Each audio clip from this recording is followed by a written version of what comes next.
Ok, alors bonjour à toutes et à tous et bienvenue dans cette nouvelle vidéo. Ça fait un petit moment qu'aucune vidéo n'a été publiée sur cette chaîne YouTube et donc pour marquer le coup, écoutez, je vous propose tout simplement une vidéo en partenariat avec un collègue et ami, avant tout, qui s'appelle Marc, qui va se présenter et qui va présenter un petit peu aussi le contexte de cette vidéo. Donc aujourd'hui, on se retrouve pour faire un point marché, un point analyse des marchés actions en 2022. Le contexte est particulier, les marchés actions sont assez turbulents et donc aujourd'hui, avec la participation de Marc, on va vous présenter les marchés actions, comment ils ont évolué récemment et puis qu'est-ce qu'on peut attendre d'eux dans dans les prochains mois. Donc voilà, pour planter le décor, Marc va vous en dire un tout petit peu plus et va se présenter également dans quelques instants. Donc je vais lui passer la main avec Zoom.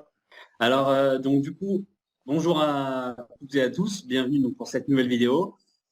Aujourd'hui, on a décidé de faire une vidéo commune avec Jacques parce qu'on présente des chaînes YouTube qui sont similaires, mais surtout qui sont complémentaires. Là où moi, je vais plutôt être dans de la vulgarisation, dans certaines analyses boursières en restant plutôt axé pour des débutants, en amenant un côté assez aussi parfois un peu géopolitique, et aussi de la psychologie d'investisseur. Voilà. Je vais avoir une chaîne qui est plutôt transversale sur les domaines, alors que Jacques, lui, a un côté plus poussé, plus spécifique, plus technique, avec des mathématiques financières, ce genre de choses. Donc voilà, on a décidé de faire cette vidéo parce que ça permet d'être complémentaire et j'espère que ça va vous plaire. Donc, j'ai passé ça. Ok. Donc, du coup, dans cette vidéo, on va parler d'inflation, on va parler de stagflation, on va introduire des termes comme ça, d'instabilité géopolitique, de risque obligataire, voilà, politique monétaire. Le but, c'est de vous donner une vue des marchés financiers et pas que financiers, enfin des marchés dans la globalité pour essayer de prendre des décisions d'investissement. Donc, on va voir comment on peut faire ça. Alors, la trame de la présentation, elle est très simple. On va en fait dégrossir au début les marchés dans l'ensemble avec un contexte macroéconomique. Et petit à petit, on va faire un focus sur les marchés avec des analyses sectorielles et encore plus se concentrer avec une étude de cas sur une action et on finira par une conclusion. Voilà, c'est exact. Alors bon, juste petite précision, hein, c'est un peu toute la logique, comme l'a expliqué Marc, hein, c'est d'avoir quelque chose de synergique. Moi, je suis plus spécialisé sur certaines particularités et Marc a une approche un peu plus globale. Et ça tombe bien parce que dans cette vidéo, on fait quand même une approche assez large de tous les marchés. Et puis bon, je pense qu'il y a aussi des intérêts à aller voir la chaîne de Marc. On en reparlera à la fin de la vidéo. Quoi qu'il en soit, le but, vous l'aurez compris sur cette slide, c'est de partir quand même du macro et d'aller vers le micro. Et Marc va vous présenter une petite étude de cas à la fin. Et puis, ça sera aussi l'occasion d'aborder un peu plus son travail. Quoi qu'il en soit, voilà la trame de la présentation. Ok. Alors, donc déjà tout d'abord, le retour de l'inflation, les arbres montent-ils jusqu'au ciel? Alors c'est un vieil adage en bourse, je pense que vous en avez déjà entendu parler. Euh, Quoi qu'il en soit, il est plus que jamais d'actualité. Sur cette slide, attendez, excusez-moi, petit problème. Sur cette slide, donc on voit les chiffres de l'inflation qui sont même pas les tout derniers sortis. C'est les chiffres de l'inflation, les prix à la consommation, l'indice des prix à la consommation, ce qu'on appelle le panier de la ménagère. Donc pour la zone euro, pour les États-Unis et pour le Japon. Donc sur 12 mois glissants. Un bref rappel, le taux d'inflation pour ces zones-là, il est 2%. C'est même dans le mandat de la BCE, 2% d'inflation. Bon, bah ici, on voit qu'on est bien au-delà. Donc l'inflation qui était jusque-là jugulée, elle est largement au-delà des 2%, aussi bien aux États-Unis que dans la zone euro. Et donc, euh, et donc ça, c'est un problème. Donc, c'est un problème à partir du moment où c'est pas suivi d'une croissance qui vient soutenir cette inflation. Est-ce que justement la croissance, est-ce que cette inflation est aussi suivie d'une croissance? Alors donc, la croissance, est-ce qu'elle est là? Est-ce qu'elle suit l'inflation? Bon, bah, si on regarde cette slide, donc la source c'est le Financial Times, tout sera en description de la vidéo. Bah, sur un glissement de 12 mois annuel, qu'est-ce qu'on voit au niveau mondial? On a l'évolution du GDP, hein, donc c'est le PIB, et l'évolution de l'inflation. Donc là, c'est pour les États-Unis, mais aussi on a aussi un graphique avec le niveau mondial. Alors mondial, comment on le représente? On le représente grâce à la parité de pouvoir d'achat monétaire constante. Donc l'idée Et, c'est et Jacques, si je oui. peux me permettre, est-ce que tu peux nous détailler, s'il te plaît, ce que tu entends, enfin, ce que tu veux dire par parité de pouvoir d'achat constant? Ah oui, exactement. C'est vrai que j'aurais dû le préciser. En fait, la parité de pouvoir d'achat, euh, monétaire constante, c'est un terme un peu abscon, un petit peu complexe, qui Hmm. veut simplement dire que qu'on est en train de mesurer des pommes avec des pommes et non pas des pommes avec des poires. Je m'explique en 2 mots. Grosso modo, Ok, c'est un standard de pouvoir d'achat. Le pouvoir d'achat, bah, il permet d'acheter, il permet tout simplement de mesurer ce qu'on peut acheter euh, avec une unité donnée. Bah, la parité de ok, pouvoir d'achat permet de mesurer ça, et monétaire parce qu'il y a différentes zones économiques, et puis constante parce que c'est dans le temps. Donc voilà, c'est simplement un taux de conversion qui permet d'exprimer la même chose. d'accord, Donc ouais, c'est comparer des choses comparables, quoi. voilà, c'est simplement, grosso modo, pour la faire super simple, pour pouvoir avoir tout sur une même base. Et donc ici, bah, on a pris le dollar parce que Ok, c'est à peu près compréhensible pour tous, américains. Et donc ici, bah, le graphique, grosso modo, qu'est-ce qu'on voit? Bah, on voit que l'inflation déjà dont on a parlé juste avant, bah, malheureusement, elle est trop élevée, très élevée. ouais. Euh, Tu me corrigeras, mais je crois que ça fait peut-être 40 ans que ça n'a pas été aussi élevé. Oui, c'est dans ce dos-là. À peu près. Et bon bah là du coup on a une croissance qui est pas du tout là, puisqu'on est même en récession, puisque le PIB recule. Donc bon, alors le problème c'est que ça c'est un scénario qui s'appelle plus ou moins la stagflation. Donc on va maintenant devoir voir si ça risque d'être durable, ou ça si cette récession qu'est-ce qu'on peut faire, qu'est-ce Hmm. qu'elle peut devenir. Donc on va regarder Ok. tout simplement la suite des diapositives. On va regarder ce qui se passe du côté des politiques monétaires. Ça va être la dernière partie de cette première intervention. Donc,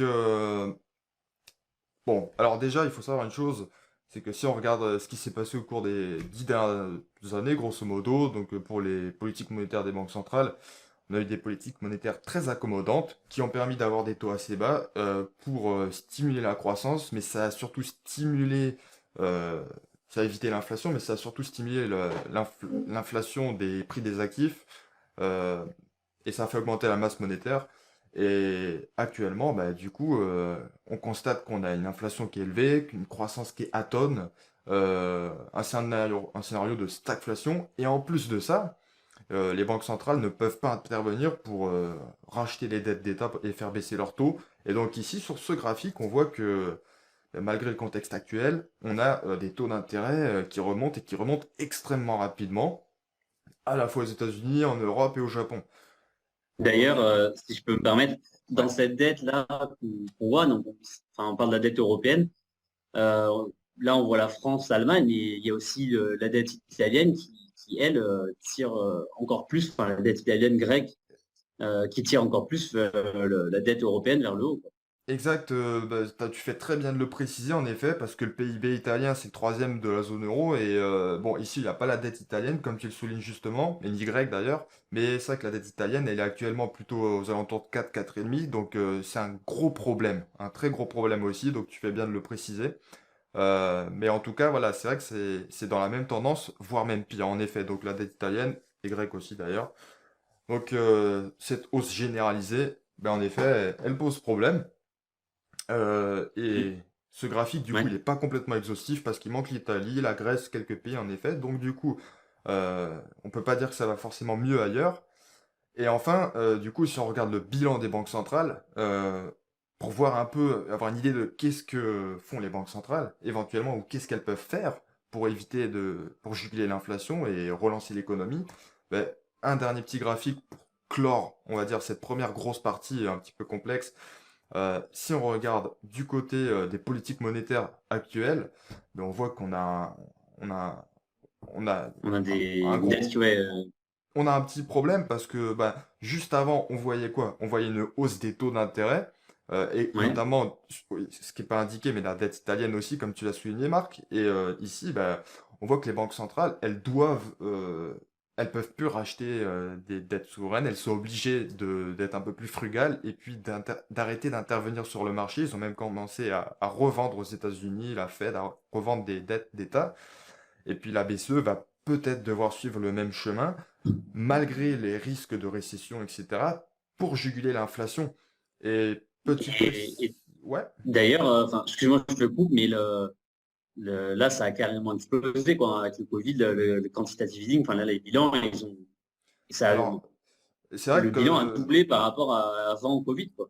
alors c'est vrai que si on regarde bien, parce que là on a un graphique qui est normalisé, orthonormé, ben on voit c'est vrai que, que tu fais bien de le souligner, parce qu'en 2019 à peu près, si on regarde pour chacune des banques centrales, on était, allez, prends la Fed, on était à peu près à 4 trillions de dollars américains, et puis aujourd'hui on en est à 8,5, donc ce qui était C'est énorme, énorme.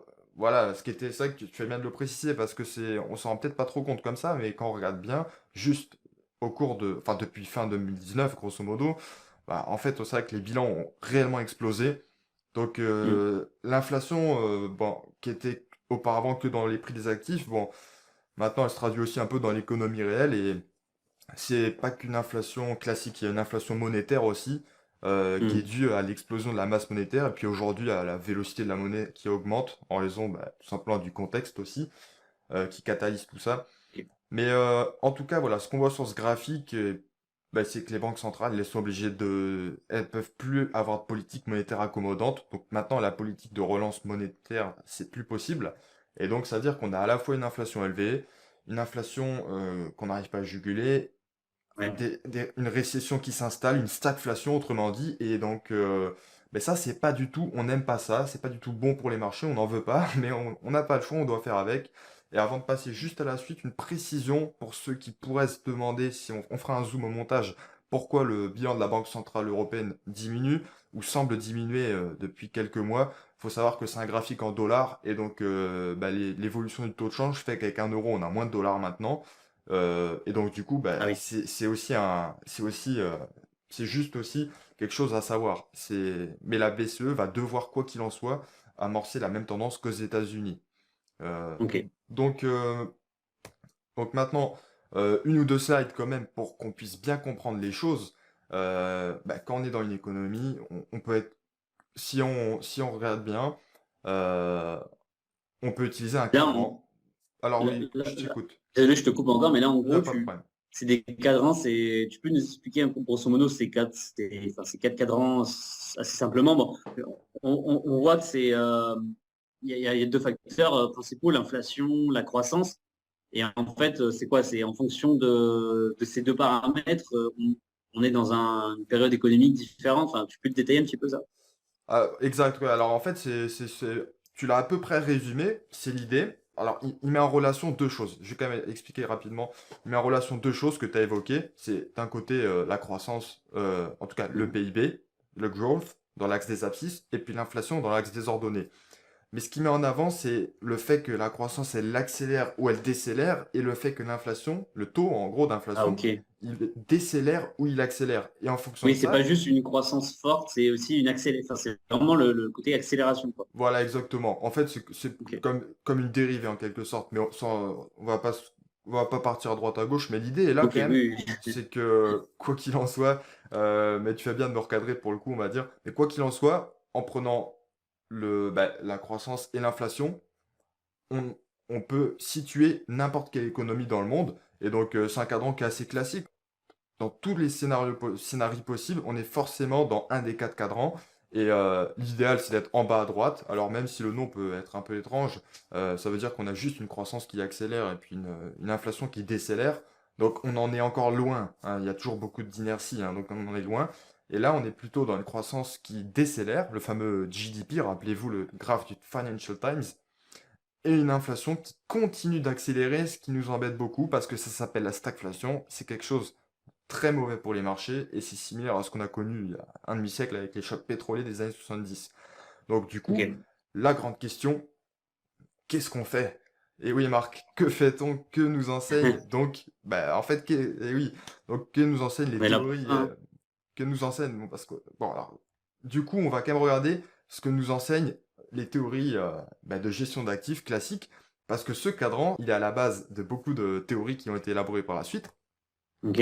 Et donc, il y a notamment Bridgewater Associates, toutes les sources seront en description. Ce cadran, il nous permet de nous positionner et de savoir à court terme, en tout cas, qu'est-ce qu'il faut faire. Donc, c'est vraiment à court terme, hein. On rappellera jamais assez qu'à long terme, la bourse, c'est ce qu'il y a de mieux, de plus performant, mais à court terme, lorsqu'on est en situation de stagflation, hein, c'est ici, ce qu'on a en haut à gauche, ce qu'on vous a encadré, euh, on a un petit problème parce que on n'a pas beaucoup de possibilités, si on regarde bien, à part détenir de l'or et Il y des a de matériaux. l'or. Voilà. Donc il y a quoi d'autre? On peut avoir des dettes de pays émergents, mais enfin des spreads de dettes de pays émergents, mais on voit pas Hmm. beaucoup d'actions, et surtout pas des Il y actions de a, croissance. il y a le cash, mais le cash, c'est un peu tout le temps, on va dire, une bonne chose, si je puis dire, mais Voilà, mais en tout cas, ça, le cash, bon, ça rapportera jamais grand-chose. Donc, ouais. le problème, c'est qu'on n'a pas beaucoup d'alternatives, en fait. Alors, je sais pas si tu as de l'or chez toi, Marc, moi, j'en ai pas, mais en tout cas, sur ce cadran, on voit que dès qu'on s'intéresse aux actions, il faut qu'on aille plutôt dans le cadran en haut à droite, avec, par exemple, les pays émergents, les equities des pays émergents. On a Hmm. aussi, sinon le cadran en bas à droite qui est très intéressant pour les developed equities, hein, les grandes actions des pays développés, hein, donc le S&P 500, ces choses-là. Mais par contre, là, on n'est pas dans le bon cadran si on veut acheter des actions. Donc, et le problème, c'est que nous, Ouais. c'est quand même une grosse partie de notre travail. Donc, du coup, on est en stagflation et donc ça, c'est ce qui se passe. Et si on veut faire de l'arbitrage, du coup, on est obligé de faire en fonction de ce cadran. Mais ça, c'est à court terme. Et il faut savoir que peu importe le contexte, peu importe qu'on soit en stagflation ou pas, stagflation, récession plus inflation, je le précise, il y a quand même moyen, il y a quand même des possibilités, il y a toujours, on vous l'a marqué ici, en bas à gauche, en gros, en jaune, en surligné, en gras, il y a toujours des possibilités de trouver des titres ou des fonds qui sont investis dans des titres qui permettent d'investir au sein du contexte actuel. Et, regardez bien à l'écran, parce que après Marc il vous en reparlera peut-être un petit peu plus, mais on voit les commodities qui sont les matières premières dans ce cadran actuel. Et parmi les matières premières, il y a notamment le pétrole, ce genre de choses. Et puis on va en Oui. reparler un petit peu après. Donc même si on ne peut pas directement intervenir sur le marché des matières premières, on peut quand même, à travers les marchés actions, faire des choses. Et puis, bon, Marc, il vous en dira un petit peu plus. Je vais pas spoiler. Donc, Marc, je te laisse poursuivre. Ouais, du coup, là, vous voyez, par rapport à la trame de notre présentation, on rentre petit à petit dans les marchés financiers et dans ce qu'il est possible de faire. Donc, il y a pas 36 000 solutions hein, quand on est en période de stagflation. Il y a soit on adopte une stratégie, donc on appelle ça la stratégie Buffett, donc stock picking ou sector picking, soit tout simplement on fuit les marchés actions. Voilà. Deux options qui sont ni bonnes ni mauvaises, ça va dépendre de vous, votre capital, votre appétit au risque, vos objectifs. Mais du coup, si on se concentre sur la solution du sector ou du stock picking, on se posait la question, dans ce cas-là, qu'est-ce qu'on peut faire, qu'est-ce qui est le plus intéressant à faire dans un contexte. Donc comme alternative, par exemple, on peut acheter le marché dans son ensemble, c'est-à-dire acheter un ETF, monde, acheter un ETF, voilà, ou plusieurs ETF, mais qui va couvrir vraiment l'ensemble du marché, et on investit sur un horizon très long terme. Très long terme, là on a écrit 5 ans, on est même sur du plus de 10 ans. Là, Marc, Euh, là, c'est une ouais. alternative qui s'applique vraiment, quoi qu'il en soit, parce que les actions sont la classe d'actifs la plus performante Voilà. sur la très longue route, hein. C'est ça l'idée, hein. Et l'idée c'est ça, c'est qu'on sera, on l'a déjà dit, mais on ne cessera jamais de le rappeler, c'est jusqu'à présent, sur le long terme, le très long terme, les actions sont la classe active qui permet d'obtenir la meilleure rentabilité. Donc ça c'est une solution, mais nous, ce qu'on veut savoir, c'est là, dans la période actuelle, qu'est-ce qu'on peut faire. Donc, acheter un ETF sectoriel, et c'est un peu, c'est pas l'objet de cette vidéo, mais ça en fait partie, c'est savoir quel secteur est intéressant en ce moment dans ce contexte dégradé, quel secteur est intéressant pour investir. Et du coup, après, quelle action peut être intéressante selon, donc, si vous faites du sector picking, ça sera un ETF. Si vous faites du stock picking, c'est quelle action parmi ces secteurs. Une stratégie qu'on appelle all-weather. Donc là, on répartit le risque en achetant un peu d'or, en mettant du cash de côté, en achetant un peu d'actions, en achetant des obligations. Où là, du coup, voilà, on est plutôt dans une logique où on va sauvegarder un peu notre capital, mais on ne va pas prendre de risques puisqu'on est bien réparti, tout simplement sur les marchés actions. Et petite précision Ouais, aussi, dis-moi. Marc, la stratégie all-weather, des fois, elle est souvent assimilée à la stratégie permanente portfolio, qui revient ni plus ni moins à acheter tout ce qu'on a vu dans le cadran juste avant qui permet de se positionner à Ouais, court terme. Euh, mais c'est l'idée en synthèse, ouais, voilà, c'est un quart, un quart, un quart, un quart. voilà, c'est exactement ça. Donc, donc voilà pour un peu pour cette diapo sur ce que l'on peut faire. Après, à la diapo suivante, on va donc voir maintenant un peu plus en détail tout ce qui est rentabilité en fonction de l'inflation. Donc on va voir ça. Voilà. Ok, donc là on va essayer de faire un lien entre inflation et rentabilité des actions. Ici on a un graphique qui nous montre en fonction de l'inflation la rentabilité des actions et aussi les obligations, mais nous on va se concentrer sur donc, les actions, avec un graphique qui remonte jusqu'à l'année, je vois 1900, donc on est vraiment sur un historique long. Et ce Voilà. qu'on a pu constater nous de notre analyse, c'est que lorsqu'on a un taux d'inflation qui est compris entre 4,1 et 7,4%, la rentabilité des actions a atteint 6,5%. Lorsque le taux d'inflation dépasse les 7%, les 7,4% exactement, là on a la rentabilité des actions qui s'effondre et qui tombe à 1,2%. Là on est bien dans une logique globale. Et quand l'inflation excède les 18%, alors là on perd de l'argent. Enfin bon, là de manière, il y a vraiment plus rien qui peut permettre de battre l'inflation. Action ou pas action, long terme, il faut vraiment que Il y l'inflation a, descende pour que ça aille mieux, quoi. il y a aussi Donc du coup, on est vraiment. Ouais, vas-y, dis-moi. Ouais, excuse-moi, c'était aussi juste pour montrer qu'il y a quelque chose de flagrant, c'est que quoi qu'il en soit, même si on veut se tourner par exemple sur les obligations, à partir du moment où on commence à avoir un taux vraiment élevé, bah là il y a le taux de 18%, même sur les obligations on perd beaucoup, beaucoup, beaucoup parce que c'est des Ouais, rentabilités réelles qui sont à presque moins 25% aussi alors pour les obligations et moins 10 pour les actions, quand on est à peu près à exact. 10. Donc et on n'est pas si loin de 18% d'inflation, on n'en est pas encore là, mais quand même, c'est quand même à considérer. Nous, voilà, on est au-dessus des 7% actuellement. Et comme je l'ai dit, c'est un taux de rentabilité, c'est une moyenne, c'est global. Euh, Dans ces 1,2%, la majorité donc ont une rentabilité, la majorité des actions ont une petite rentabilité, mais certaines peuvent tirer leur épingle du jeu. Donc c'est ce on essaie de chercher et ce qu'on essaie de vous présenter dans cette vidéo. Ensuite, ici, on a un graphique qui nous montre le lien entre l'inflation et les secteurs qui tirent leur épingle du jeu lors d'une telle inflation.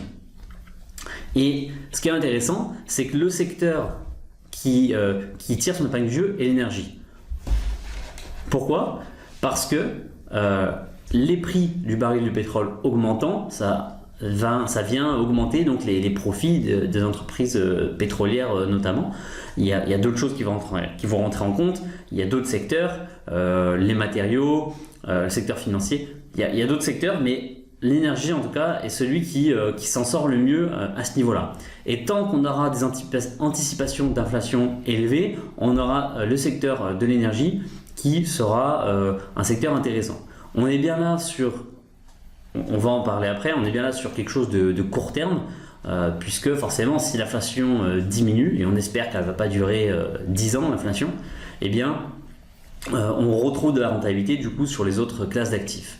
Enfin, Voilà. Et Marc, si je peux juste me permettre d'ajouter une petite Ouais, chose aussi pour que les spectateurs comprennent bien pourquoi on explique tout ça. La slide d'avant ainsi que celle-là, c'est pour montrer que malgré le fait que globalement les actions se portent mal quand l'inflation est élevée, malgré le fait que ben, lorsqu'on regarde les actions, ça se passe pas très bien, ben, il y a quand même des actions qui évoluent dans le même sens que l'inflation et d'autres qui Mhm. évoluent dans un sens complètement opposé, comme bah, tout ce qui est consumer discretionary, hein, ou communication services, tout ce qui est technologie et tout ça.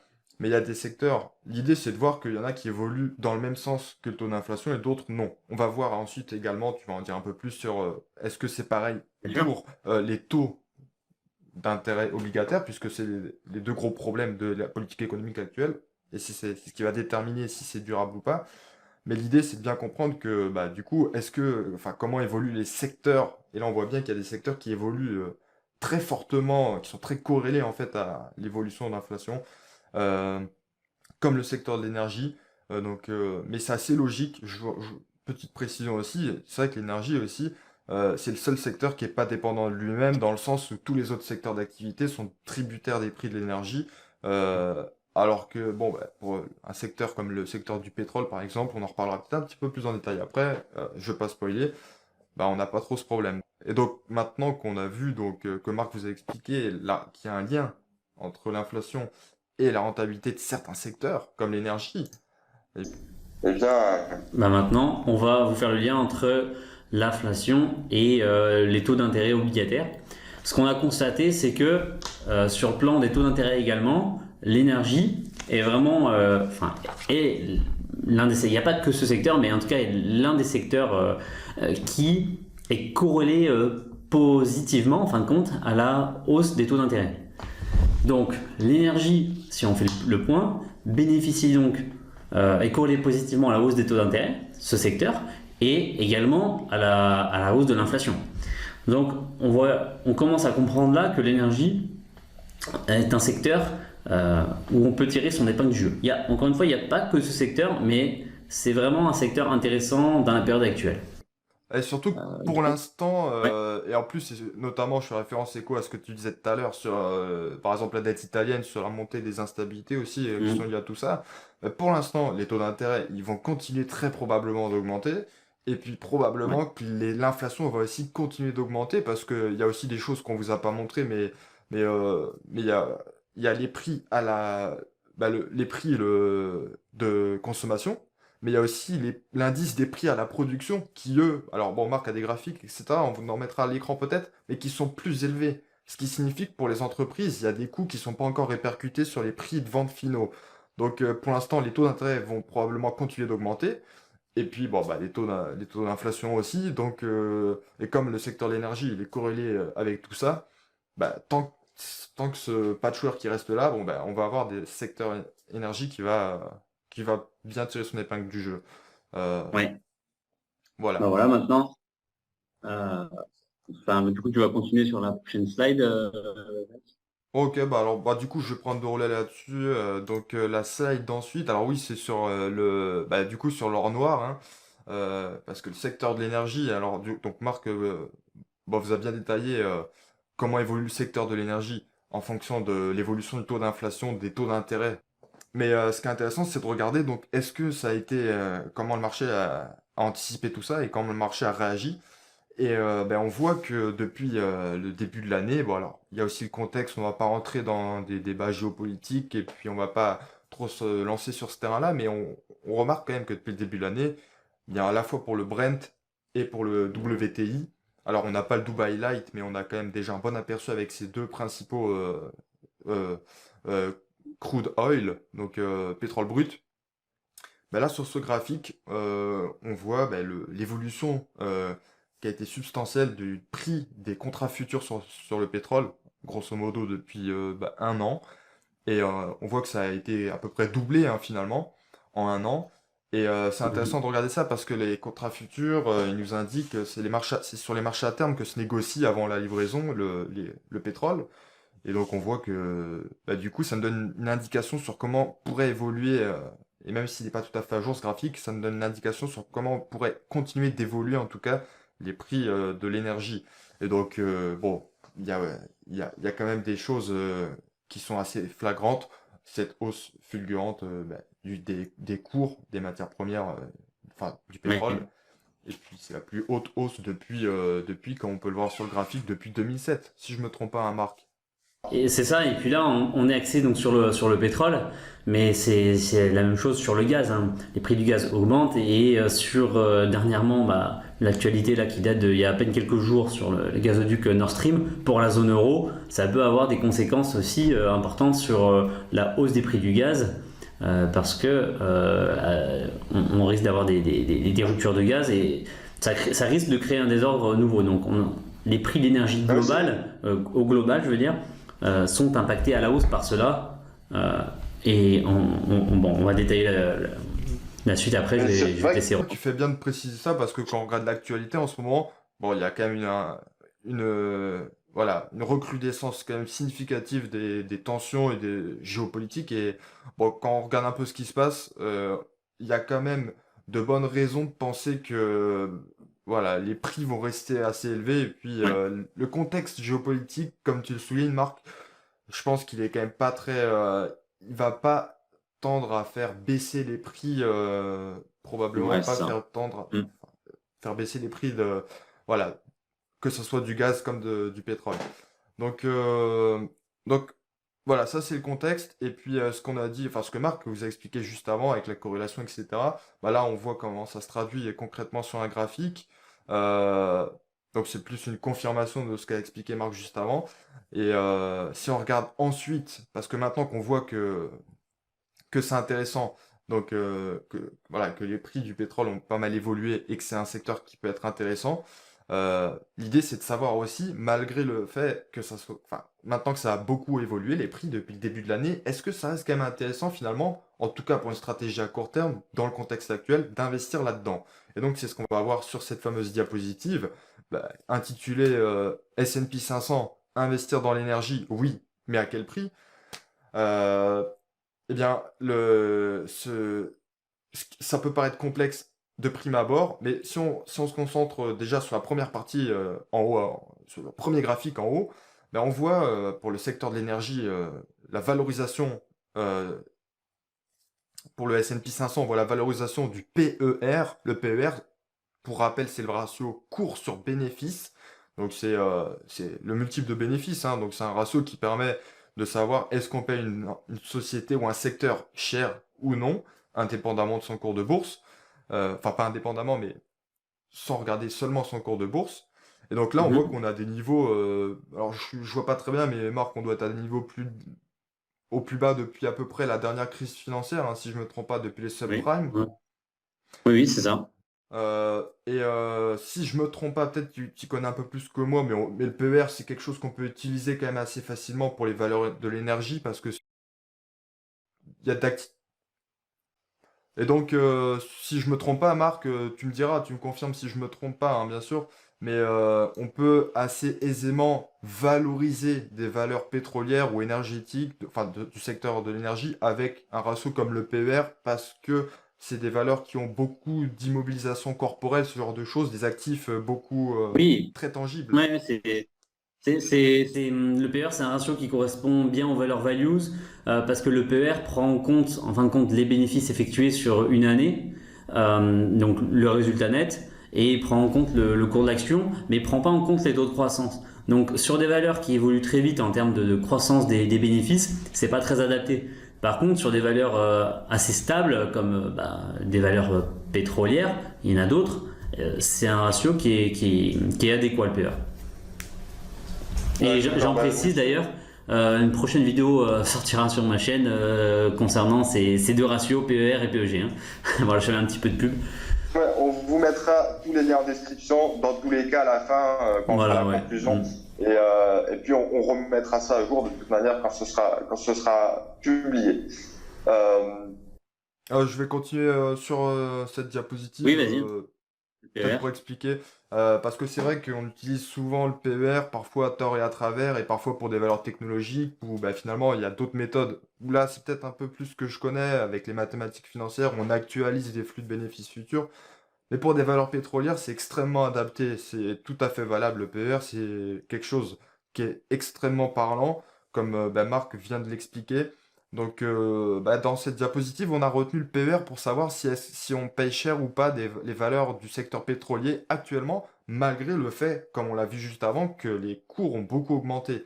Les cours en tout cas du secteur de l'énergie. Mais pas que, on verra par la suite. Et on voit Ouais. que on est, voilà, si je me trompe, on est quand même Oui, on est au plus bas. on est On est au assez, plus bas. on a des PER, voilà, à un peu moins de 10 actuellement. Donc, c'est un truc comme ça, hein, si je me trompe pas, 8,8 exactement. Et donc, ça reste quand même très intéressant. Il y a le contexte géopolitique toujours qui joue. Et ce qu'on peut regarder aussi, et ça c'est plutôt le deuxième graphique, c'est de mettre en comparaison ce PER avec un autre ratio qui est le PEG. Alors pourquoi on a décidé de vous parler de ça? Simplement parce que très souvent, en général, des fois, hein, le PER, il faut toujours l'interpréter. Il y a deux manières de l'interpréter. C'est soit parce que le cours a... Si un PER est bas, c'est parce que le cours boursier a complètement chuté ou parce que les bénéfices par action ont explosé. Mais en général, si un PER est bas, c'est plus parce que il n'y a pas trop de bénéfices par action et qu'il n'y a pas trop de croissance à attendre. Et donc là, avec le PEG, qui est une variante du PER, puisqu'il met en rapport le PER, donc là 8,8 en moyenne pour les valeurs pétrolières. Le PEG, il met en rapport le PER et le taux de croissance attendu. Et même si c'est un secteur mature, le secteur de l'énergie, euh, le contexte actuel fait qu'il y a quand même de la croissance à attendre. On parle beaucoup de super profits, de choses comme ça pour des valeurs du secteur énergétique, des pétrolières, des gazières et autres. Et donc le PEG, il nous permet de savoir à quel prix on paye réellement une société par rapport à la croissance attendue. Le PEG, c'est beaucoup plus utilisé pour les valeurs qui sont qu'on appelle GARP, qui sont entre les values et les vraiment croissance. Et donc Et là, le PEG, du coup, est intéressant parce que les entreprises de l'énergie vont faire des profits, vont avoir des taux de croissance importants. voilà, exactement. Et parce que le PSG, là, il nous montre quoi? Il nous montre que c'est un ratio qui est assez simple. On a le PER en haut, par exemple 8,8 pour les valeurs du secteur de l'énergie. Ouais. Et le BNA, le taux de croissance du bénéfice par action, au dénominateur. Quand on a un ratio inférieur à 1, ça veut dire qu'on a un taux de croissance du bénéfice qui est plus élevé que le PER actuel. Autrement dit, ça, euh, peut-être Marc vous l'expliquerait mieux que moi, mais ça nous montre qu'il y a une décote. Parce que ça veut dire qu'on a à la fois un PER qui est bas, mais en plus qu'on a quand même un taux de croissance sur les bénéfices, qui est quand même pas, qui est quand même assez Ouais, c'est intéressant ça. voilà, parce qu'il est mathématiquement plus élevé que le PER. Bien sûr. Donc, Bah là, du coup, moi, je ne vais pas donc, rentrer dans le détail technique, mais clairement, c'est juste pour montrer que le PEG avec le taux de croissance attendu à très court terme montre que l'action se paye actuellement pas très cher. Donc, c'est voilà, le secteur même le secteur, voilà, oui, le secteur. C'est un moment intéressant. Mais voilà. exact, voilà. Bon, on va peut-être pas s'éterniser trop là-dessus, mais l'idée, c'est quand même de Ouais. comprendre que le sous-jacent, c'est que il y a un PER qui est assez intéressant et qu'il y a quand même des bénéfices par action c'est anticipé, qui sont en train d'augmenter. Donc c'est intéressant, comme l'a dit Marc, à court terme. Peut-être pas sur du très long terme, on le verra après, mais comme le dit Marc, c'est quand même très intéressant parce qu'on paye la croissance pas cher. On paye quand même une forme de croissance, mais pas cher. Donc, on passe à la slide suivante, peut-être, Marc? Alors, maintenant, on fait un peu plus le focus sur les marchés actions avec un petit résumé là à ce moment du diapo où donc on est actuellement sur des marchés qui sont très tourmentés par l'actualité géopolitique, par la suite du Covid-19, des taux d'intérêt qui montent, une inflation qui est grandissante et en plus de ça une certaine correction qui a lieu sur les valeurs technologiques. En fait, les valeurs technologiques, faut aussi comprendre qu'elles ont elles ont connu énormément de croissance ces dernières années et que là actuellement on revient sur sur des valorisations qui sont un peu plus entre guillemets normales si on regarde les droits de régression linéaire, c'est-à-dire on voit un peu les tendances, là on se remet sur la droite. Alors qu'on était vachement, on était assez éloigné de la droite, c'est-à-dire qu'on était vraiment très valorisé. Si on regarde du coup le secteur pétrolier et qu'on fait le point, on a déjà des augmentations de la production de pétrole qui vont avoir lieu. Pourquoi? Parce que là, on en a la reprise de la demande. Deuxièmement, on se dirige, qu'on le veuille ou non, d'ici les années 2050 à la sortie du pétrole. Et donc, les producteurs vont en profiter un maximum, surtout maintenant où on a des prix du baril qui sont très élevés. Donc, aussi bien en volume qu'en prix, le secteur de l'énergie peut tirer des bénéfices de cela. Et puis, le taux de, les entreprises actuelles dans le secteur de l'énergie travaillent beaucoup en dollars. Et donc, elles ne sont pas tant affectées que ça par le taux de change euro-dollar par exemple. Concernant les secteurs principaux qui commencent à ressortir un peu de cette analyse, donc forcément l'énergie. Il y a aussi la santé parce que c'est un besoin primaire.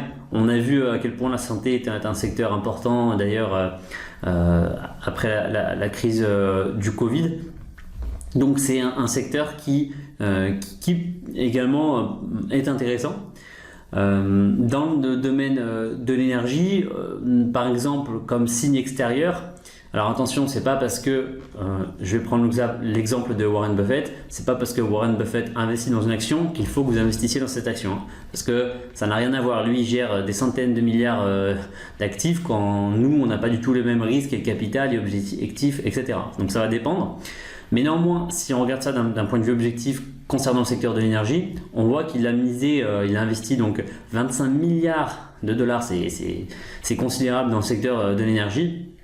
Donc dans Chevron, mais Occidental Petroleum également. Donc il y a quand même des signes avant-coureurs qui peuvent être intéressants à ce niveau-là. On a quand même mis un autre secteur, qui est le secteur du luxe. Pourquoi on a mis ce secteur? Parce que c'est un secteur assez particulier. Le luxe, il y a plusieurs choses à dire dessus. Déjà, premièrement, d'un point de vue global, il y a dans la zone asiatique et Chine principalement, une volonté de faire monter les classes moyennes. Donc en fin de compte, une population globale qui est plus aisée. Deuxièmement, il y a sur ce secteur un effet de prix, l'effet Veblen, qui est très important. Donc le secteur du luxe, comme toute entreprise... Marc, peut-être expliquer rapidement l'effet Veblen, ou je l'explique comme tu préfères. Vas-y. Ok. Ouais. Alors, de manière très schématique, l'effet Veblen, c'est quelque chose de contre-intuitif économiquement. C'est un effet inélastique au prix, c'est-à-dire que lorsque les prix augmentent, paradoxalement, la demande augmente également. Alors que si vous allez dans le secteur, par exemple, de l'agroalimentaire, si on vous double le prix de vos pâtes ou de vos denrées alimentaires, vous allez en acheter probablement moins. Là, pour le luxe, c'est l'inverse. Pour des valeurs hyper luxe, Chanel, Hermès, etc., même Dior, on a l'effet Veblen. C'est vraiment une Voilà. spécificité parce que il y a la rareté et tout ça. Le luxe, c'est intemporel. C'est aussi pour ça qu'on en parle. Et puis, Et il y a d'autres le éléments. luxe peut vraiment répercuter, parce que le luxe est un Exact. secteur qui est, comme toutes les entreprises, touché par la hausse des coûts. Et la différence, c'est que ce secteur, lui, peut se permettre d'augmenter les prix pour absorber, en fin de compte, cette hausse des coûts. Donc c'est vraiment un secteur qui peut maintenir ses bénéfices même dans un contexte dégradé, surtout quand on sait que voilà, euh, même si en Chine il y a eu des confinements qui ont duré plus longtemps, on commence à ressortir de ça. Donc la machine entre guillemets redémarre. Exact. En Voilà. fait, en quelque sorte, non, Marc, tu me dis si je me trompe, mais grosso modo, l'idée, c'est, quand on regarde bien, c'est soit d'investir dans des secteurs, dans le secteur de l'énergie, puisque de toute façon, ils sont pas forcément impactés, c'est inhérent à leur secteur, ils sont pas impactés par leurs propres coûts.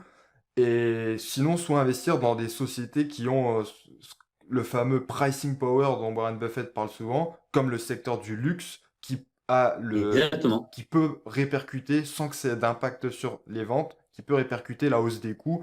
Euh, et aussi, toujours peut-être dans les secteurs principaux, j'imagine que tu as parlé aussi de la santé parce que c'est un secteur qui est défensif, qui répond toujours à un besoin primaire, tout comme finalement l'énergie qui est nécessaire aussi. Euh, Exactement. ok. Mais en tout cas, Voilà. voilà, c'est l'avis qu'on partage. Donc c'est pour ça qu'on vous a mis aussi le secteur du luxe aussi.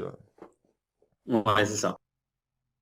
On va voir, hein, on a fait une analyse sectorielle à la prochaine slide.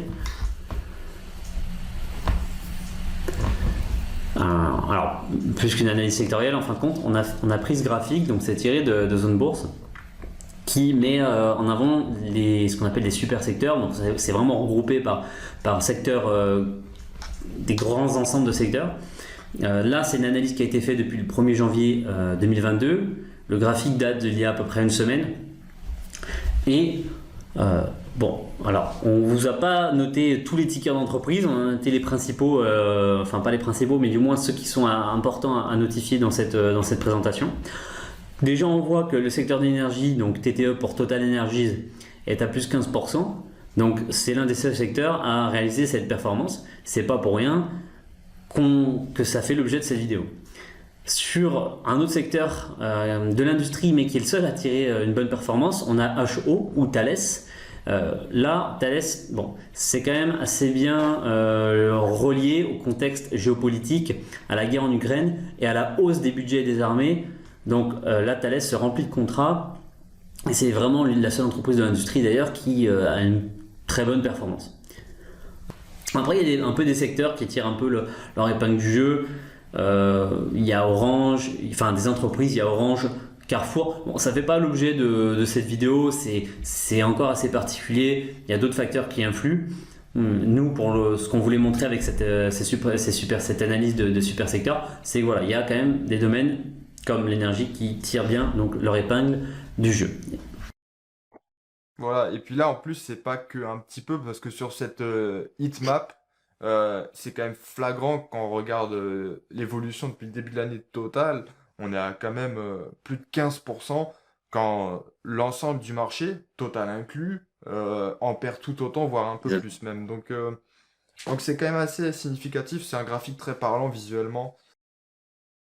Ensuite, le secteur de l'énergie, en France, on a voulu comparer au CAC 40. Donc, le secteur de l'énergie en France, il y a plusieurs entreprises, mais quand même Total qui est la majeure entreprise. Donc, on a comparé à l'évolution du CAC 40 et on voit qu'à court terme, encore une fois, parce que là on est sur une échelle depuis janvier 2022, c'est une entreprise qui commence à avoir une performance qui remonte. On est à moins 15% sur le CAC 40, plus 15, même plus 16,2 sur Total Energy. Donc, il y a voilà, des signaux qui permettent d'affirmer que à très court terme, il y a des choses intéressantes qui se passent sur le domaine de l'énergie. Alors ensuite, on a écrit analyse de Total. Ça va pas être une grosse analyse poussée totale. C'est pas non plus l'objet purement de la vidéo. Jacques, toi, dès que tu auras des éléments, oui, voilà, c'est une étude de cas assez rapide. Dès que tu auras des éléments à rajouter, tu n'hésites pas. Là, c'est plutôt ce que vous allez voir en fin de compte, c'est quelque chose que vous pouvez retrouver sur ma chaîne, d'assez, voilà, de la vulgarisation. On rentre dans les bases. Mais là, on va pas faire une analyse. On mettra une fiche en description de la vidéo quelque part dans l'écran, ne vous inquiétez pas. Donc, Total, donc par rapport à tout ce qu'on a dit précédemment, Total, déjà, le contexte inflationniste n'est pas tant négatif pour elle, au contraire, puisque tout le monde le sait qu'aujourd'hui, les profits Total sont démultipliés suite à la hausse des prix des barils de pétrole. Ensuite, une entreprise qui n'est pas ou peu ou pas du tout exposée au taux de change monétaire. Ensuite, il y a néanmoins, et c'est pour ça qu'on parle du secteur de l'énergie à court terme, un certain nombre d'éléments qui peuvent être compliqués à Total sur le long terme. Premièrement, il y a la transition écologique, parce que Total, qui est une major pétrolière, va maintenant se transformer en une entreprise multi-énergie. Ici, sur le graphique de droite, vous pouvez voir qu'il y a un momentum en 2050 où on va vraiment passer d'un monde principalement dopé au gaz naturel, au pétrole et au charbon, à un monde où le pétrole et le charbon deviendra minime. Et le gaz sera, avec le nucléaire, majoritairement les deux dernières énergies fossiles.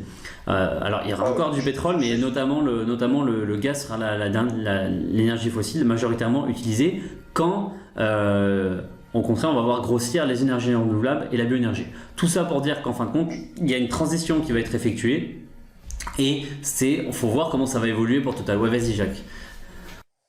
Ouais, excuse-moi, mais c'était juste par rapport au mix énergétique.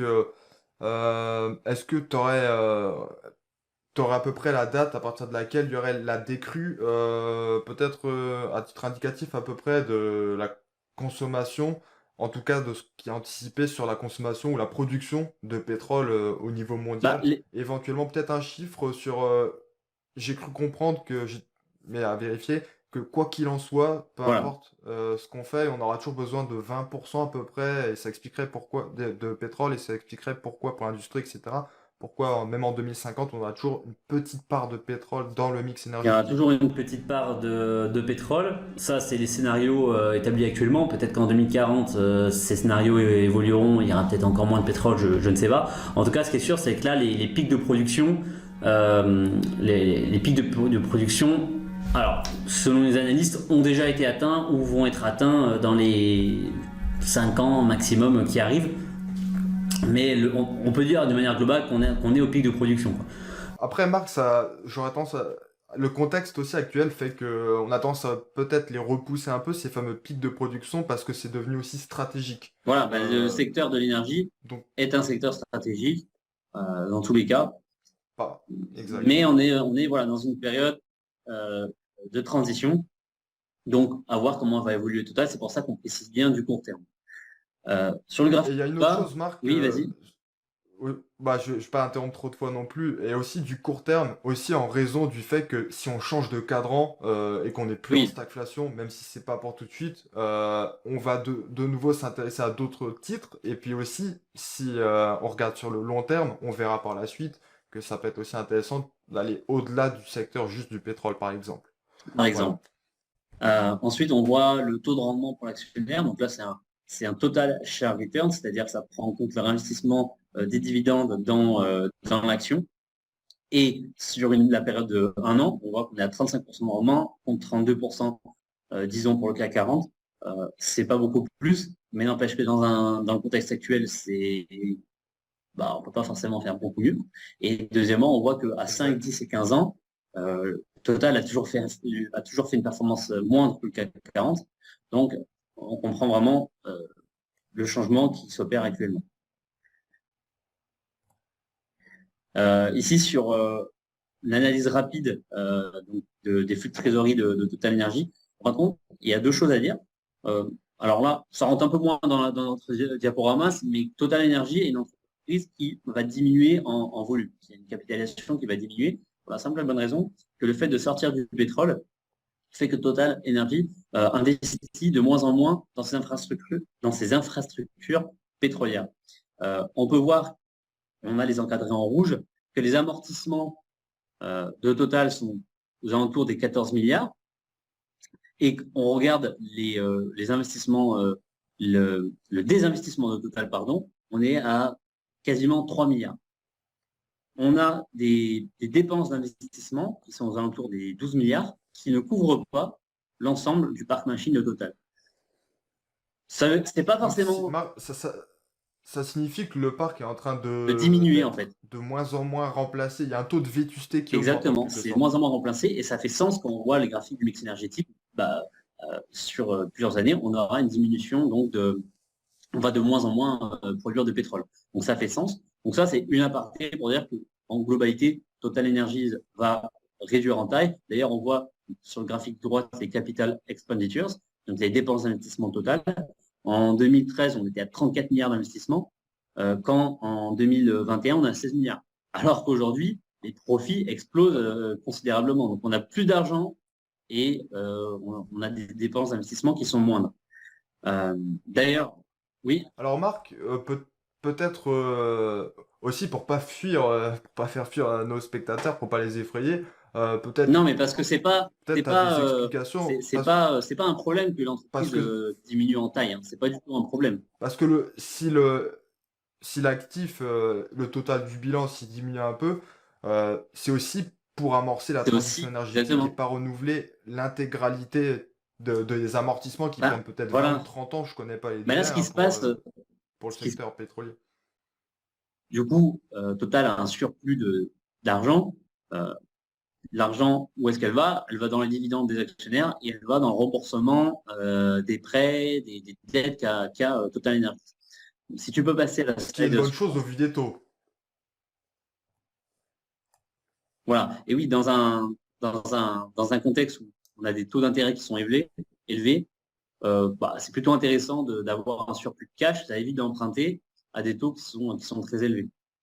On voit d'ailleurs sur le graphique de droite, sur cette slide, que la dette nette de Total diminue. Alors, c'est des prévisions, hein, bien sûr, ça sera confirmé. Mais on passe de 2021 à 2024, on passe de 43 milliards de dettes à 864 millions.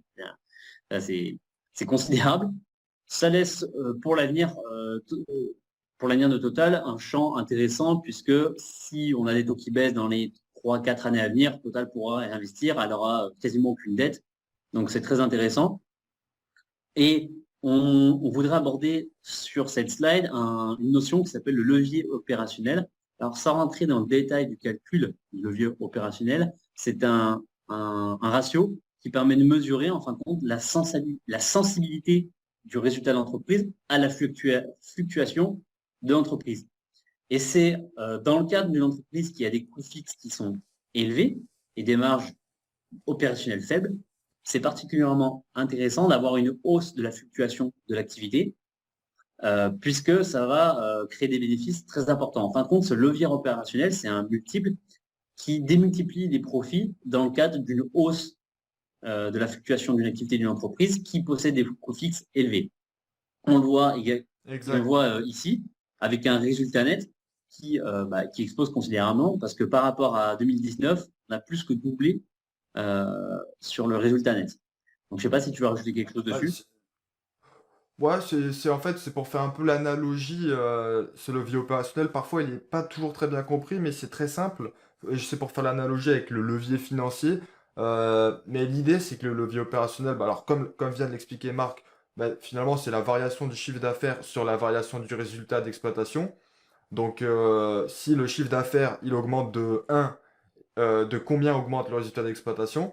Et en fait, plus les entreprises sont des secteurs, plus les entreprises, typiquement comme l'a expliqué Marc, ont des coûts fixes qui sont très élevés et des marges faibles, plus on a un levier opérationnel qui est important. Donc ça marche dans les deux sens. Ça peut faire exploser les profits, mais aussi les faire, les faire disparaître en quelque sorte. Et l'idée, elle est assez simple, c'est que à partir du moment où on a atteint le chiffre d'affaires suffisant pour amortir tous les coûts fixes, tout ce qui excède ce seuil de rentabilité, ensuite va amener un bénéfice qui est très important. Alors on vous mettra probablement une formule très rapidement à l'écran, mais c'est surtout l'idée qui compte. Et en fait, quand on a un levier opérationnel, par exemple un levier de 3, ça veut dire que si le chiffre d'affaires il passe par exemple de 1 milliard à 3 milliards, le résultat d'exploitation il va passer de 1 milliard à 9 milliards. Donc c'est simplement ça Voilà. l'idée. Et plus les entreprises en général, c'est vrai aussi par exemple pour des sociétés comme Hapag Lloyd ou Maersk dans le fret maritime, plus on a des coûts fixes très élevés et avec des marges très faibles, en général, plus on a des fluctuations incroyables des cours de bourse en fonction, surtout si c'est cyclique. Et donc, c'est aussi une opportunité pour avoir accès à de beaux titres qui évoluent beaucoup lorsqu'on profite en fait. Exactement. Donc, on va enchaîner sur la prochaine slide. Donc, juste avant de terminer quand même cette présentation, une petite dernière slide, juste pour rappeler quand même une chose assez importante, c'est que jusque-là, on a vu pas mal de choses. On a vu qu'on a quand même moyen de tirer son épingle du jeu avec de très belles sociétés comme Total, etc. Mais tout ça, ça reste quand même du court terme, ça reste quand même en fonction aussi du contexte actuel, etc. Et bon, si on regarde comment ça évolue au long terme, on voit que pour le secteur de l'énergie, on compare ici sur ce graphique le MSCI, l'indice MSCI Monde et un indice MSCI World Energy. On mettra en description les liens qu'il faut, mais grosso modo, c'est du Total Energy, c'est du Chevron, du BP, etc. C'est toutes ces sociétés-là. ben on voit qu'au long terme, et donc là on a à peu près une douzaine, un peu plus une quinzaine d'années sur le graphique, on voit qu'on fait quand même bien mieux avec un indice mondial qu'avec un indice sectoriel sur le secteur d'énergie.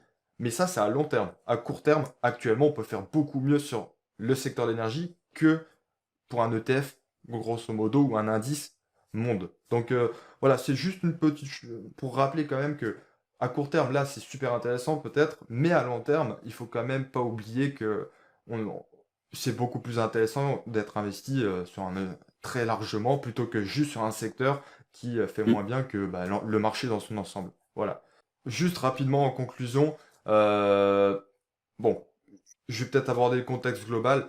Il faut d'abord se rappeler une chose quand même, c'est que actuellement, même si les marchés ont déjà pas mal dévissé depuis le début de l'année, on ne sait pas jusqu'à où ça peut aller. Ça peut encore perdre 10, 15%, on ne sait pas exactement. Personne ne le sait. Très difficile de faire des prévisions.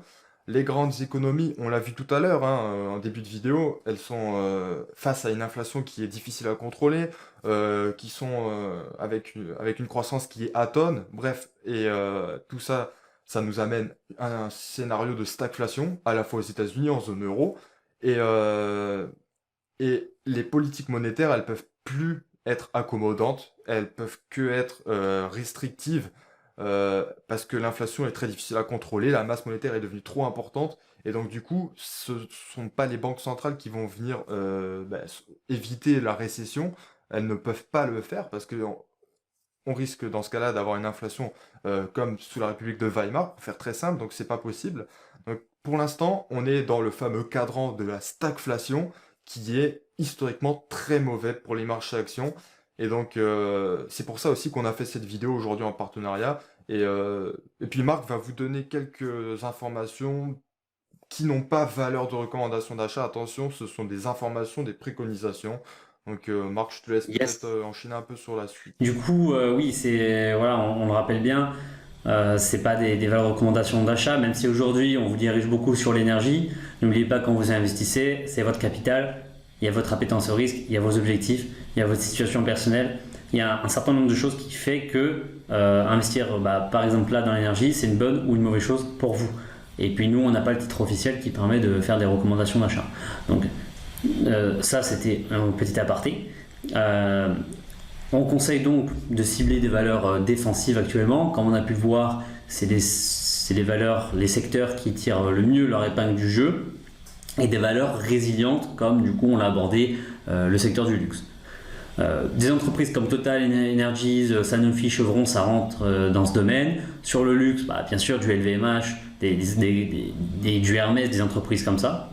Mais on rappelle, investir c'est le long terme.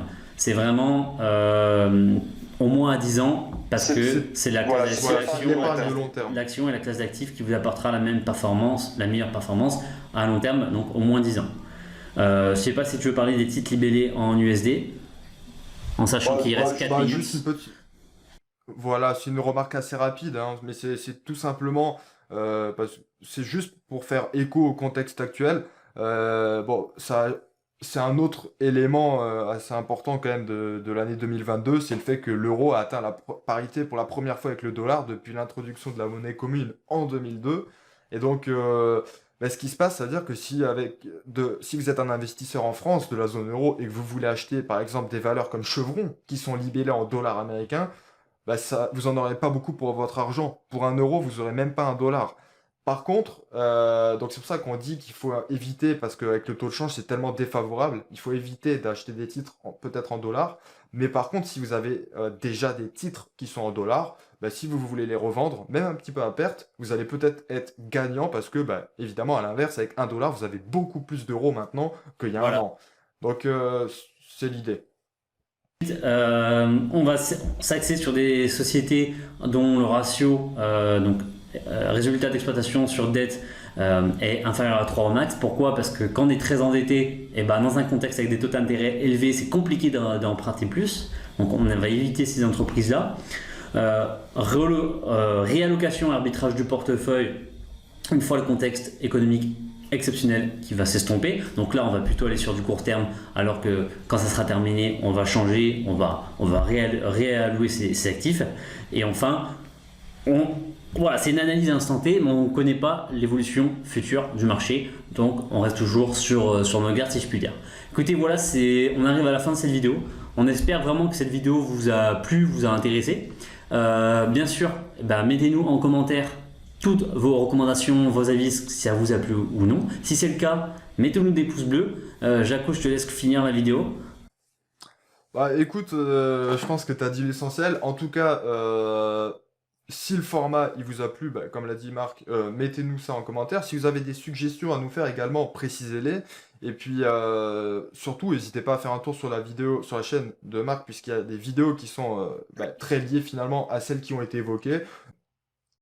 Yes, donc c'est un format, je ne sais pas si on en refera souvent, on verra si cette vidéo marche bien, pourquoi pas. C'est un format qui demande quand même beaucoup de travail pour nous. Néanmoins, c'est la première fois qu'on le faisait, c'est aussi pour ça que c'était un peu une plus grosse charge pour nous. Mais si c'est quelque chose qui vous intéresse, maintenant qu'on commence à prendre le coup de main, peut-être qu'on en fera plus. Voilà, écoutez, n'hésitez pas vraiment, encore une fois, à faire le tour sur la chaîne de Jacques, la mienne si ça vous intéresse. Encore une fois, à vous abonner, à faire péter les pouces bleus. On espère que ça vous a plu. Écoutez, nous en tout cas, ça a été intéressant de faire ce point. On espère que ça vous aidera. C'est aussi quand même le plus important, c'est que ça soit une vidéo qui vous soit utile. Donc je vous dis merci, à bientôt, merci. Et puis voilà, je te laisse conclure. Je te laisse. La conclusion, elle est déjà faite. Donc, on vous remercie en tout cas. Si ça vous a plu, tant mieux. Et puis, écoute, je te remercie, Marc. Merci à toi. Et puis, À bientôt. je te dis à bientôt. Et puis, je salue les abonnés de ta chaîne. Allez, moi aussi. Ciao.